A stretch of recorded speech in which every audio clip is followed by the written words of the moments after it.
What is up, guys? YouTube family, it is your boy GZTV. Welcome back to the channel. Today we're talking about No Time to Die, the fifth and final Daniel Craig Bond film. And honestly, I'm pretty happy with how they ended things. I know this movie is also somewhat divisive, even though it is a really good send-off. It is a really good conclusion here. And we're finally done. We got through 5 films. I bought the box set, and within a couple of weeks, we're already done with it. We're ready to go watch Supergirl, so after this video is done, you should expect that next. Anyways, I know some people absolutely hated what they did, but me personally, I thought it was sad, bittersweet, triumphant, and honestly, kind of perfect for this version of Bond. I mean, this entire Craig era has been one giant story. We've watched this guy fall in love, lose the love of his life, become colder, more reckless, learn to trust again, find purpose outside of MI6, and then right when he finally gets the thing he's been missing his entire life, it gets ripped away, and it's kind of like a tragedy. It's almost like a soap opera the way they've been shaping this thing, and that's James Bond. This movie really felt like the end of the line, and it really felt like they closed it out in a way that I very much respect, and I'm just really happy with how they did things. So without further ado, let's get into it. So getting into the premise, this is going to be a spoiler review. We are going through literally everything that happened in this movie, all of the fine details, and that is very important for this in particular because this is how they close this version of James Bond. It is the most impactful, it is the most important of the entire franchise. So James Bond, through retirement at the beginning, enjoys a tranquil life in Jamaica after leaving active service. His peace, though, is short-lived as his old CIA friend Felix Leader, which we will talk about how great it is that all these legacy characters are coming back to close out what has been one of the best renditions of Bond.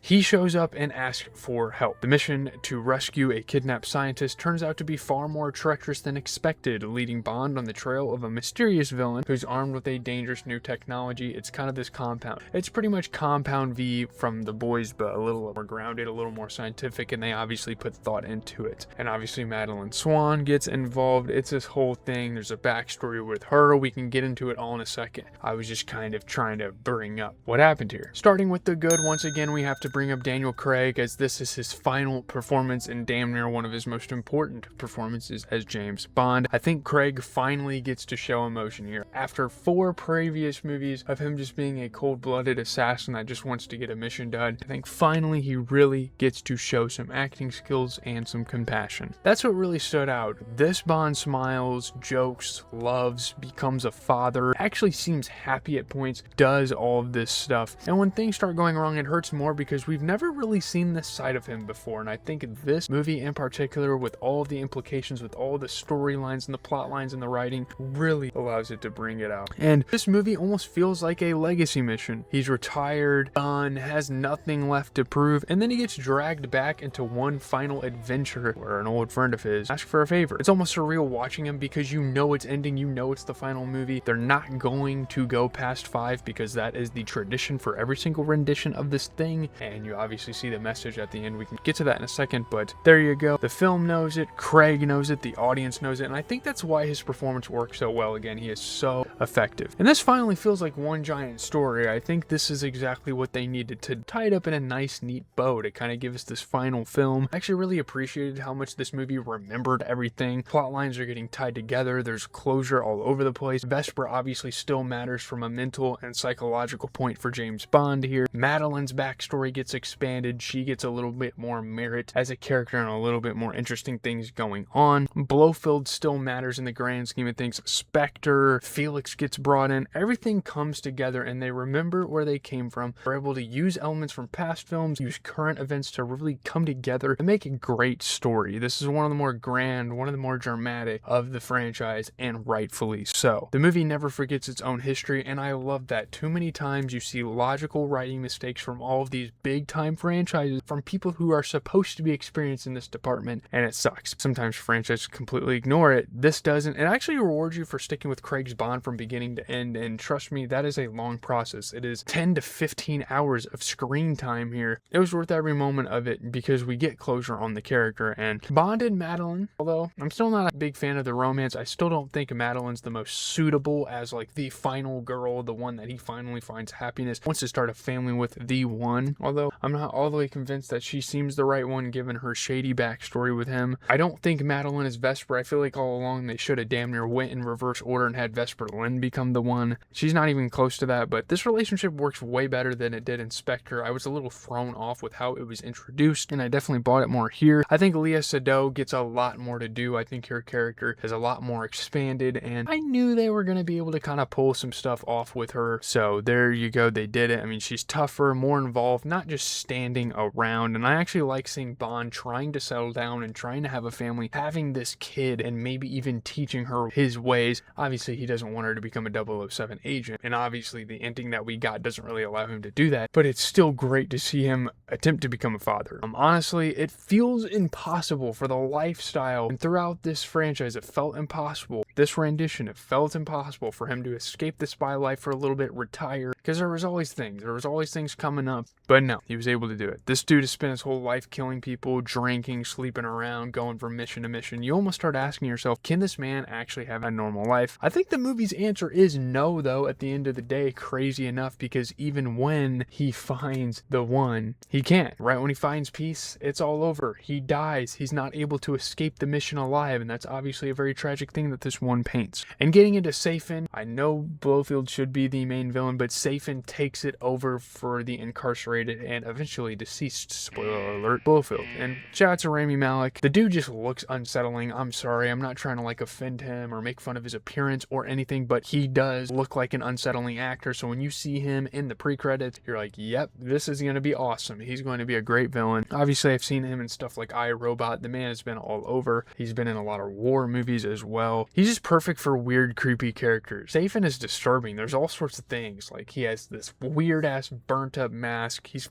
kind of quiet. His mannerisms, the way he talks, again, very similar to like a Silva, how they try to play into this whole psychotic Joker-esque villain. The way he stares at people, he's just off as a person. So even if you didn't know the implications in his backstory and all this stuff, you look at him like, this guy has some problems. I really liked his childhood connection with Madeline. I thought it made him much more personal. Were his motivations perfectly logical? Not exactly. Madeline didn't kill your family. Mr. White did, and Mr. White is actually dead. So some of his anger does feel a bit misplaced. The guy's clearly traumatized and mentally broken. I can buy it. He seems like the guy that, for no fucking reason, would take someone out. I think he's one of the stronger Craig villains. Not the best, but he's definitely up there. I think the big three has to be Silva, him, and Le Chiffre. Now, Blofeld is certainly great, and this franchise has known how to cast villains, but still. And just getting into the emotions, because I think this is easily the most emotional Craig movie, and it does better than a lot of the other ones do. Maybe the most emotional Bond movie ever. Bond becoming a father changes everything. He suddenly has something bigger than himself. He has a legacy and a family and people who need him, and I absolutely loved that for his character. The guy who spent his entire life avoiding emotional attachment finally lets himself care, and that's exactly why the ending hurts. Now, I don't know if I'm going to have a whole section where I dive into the ending and give my thoughts, but we can kind of mention it here. I guess we can talk about the death of James Bond. I honestly didn't even consider that they would kill him. I didn't even expect them to think about killing him. And then it just happens, and then that's how you end this series of 5 movies. I know some people don't like the execution of that because I guess they've never done that in any of the Bond movies before.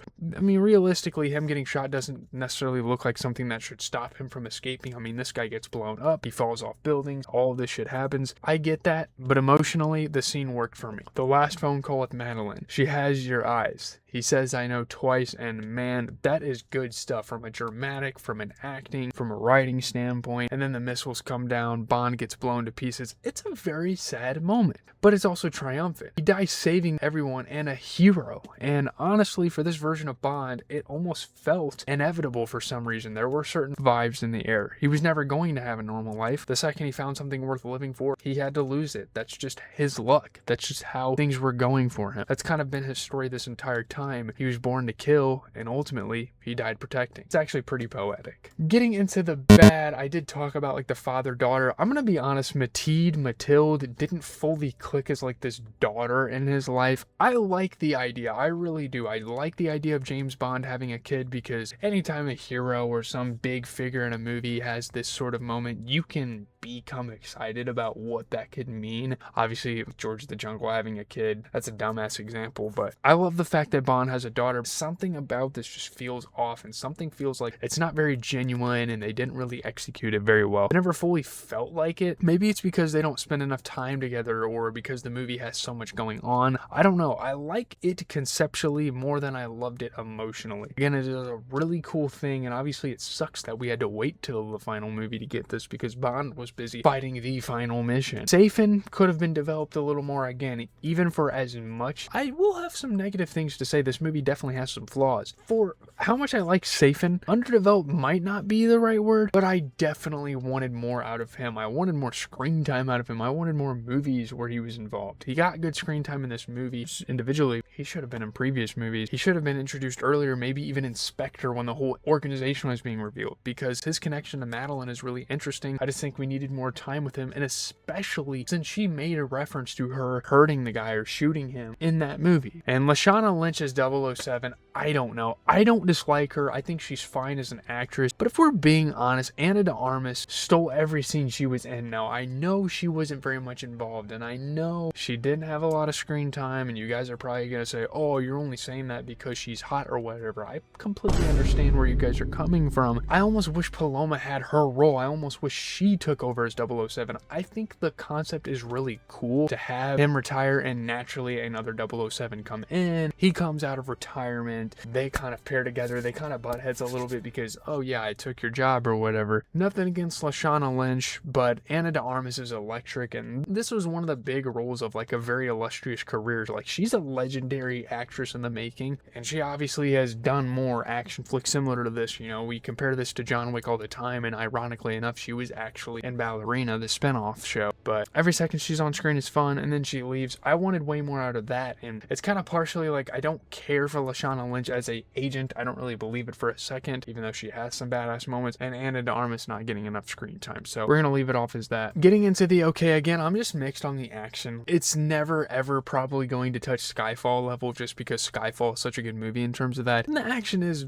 good. It's very good. Like, the forest stuff is cool. You almost have like this uniqueness to like the stealth aspect of that. The island finale is huge. This thing is dramatic. It feels like when we watched Thor, and it feels like you're in like a mythological classic or like a grand play or something. You watch like old Shakespeare plays or something. It feels like that. The stairwell fight was awesome. Everything feels massive, mythological. Everything is building towards one final event, but scene for scene, I don't know if it's necessarily better than Skyfall. Skyfall might edge it out, and that is nothing against this because Skyfall is probably, in terms of action sequences, one of the best movies I've ever seen. And we do have to acknowledge that the movie is very long. It's actually the lengthiest in the entire franchise, almost 2 hours and 45 minutes. That's a little much.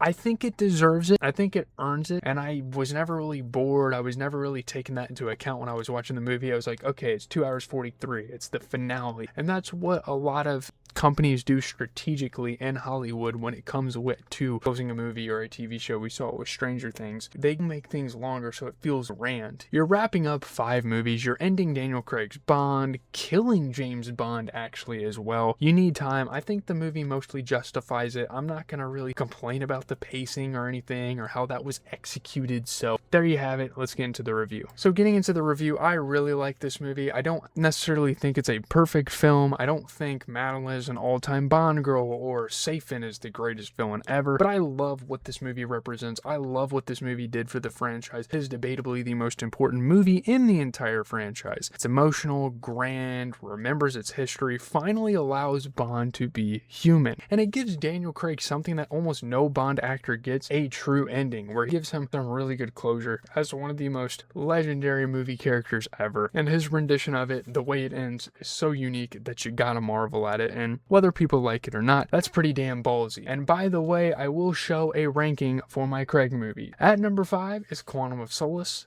At number 4 is Skyfall. At number 3 is this movie, No Time to Die. At number 2 is Casino Royale. And at number 1, I have determined Spectre is the best, even though those two are very much neck and neck. This is a bold, emotional, and satisfying farewell that finally lets James Bond become something he rarely gets to be. A man with something worth losing. I'm giving this an 8.3 out of 10. Again, it makes the podium as an 8 out of 10 plus. There's 3 of those, and 2 7 out of 10 pluses. So overall, I would say this is a very successful franchise. It is a solid 8 out of of 10 as a whole, and that is hard to do for 5 movies. It's hard to hold up that type of longevity, that type of consistency. So with that being said, it's been your boy Jeezy TV. You've been riding out on this journey with me. I really appreciate you guys for tagging along. Leave a like, comment, and subscribe. As always, I'm all over social medias. Make sure you go check me out over there. Supergirl's coming up. Spider-Man's coming up later this month. We have a couple movies in between that I might try to check out. We got a long list. You guys are not going to want to miss it. Got a lot to get into.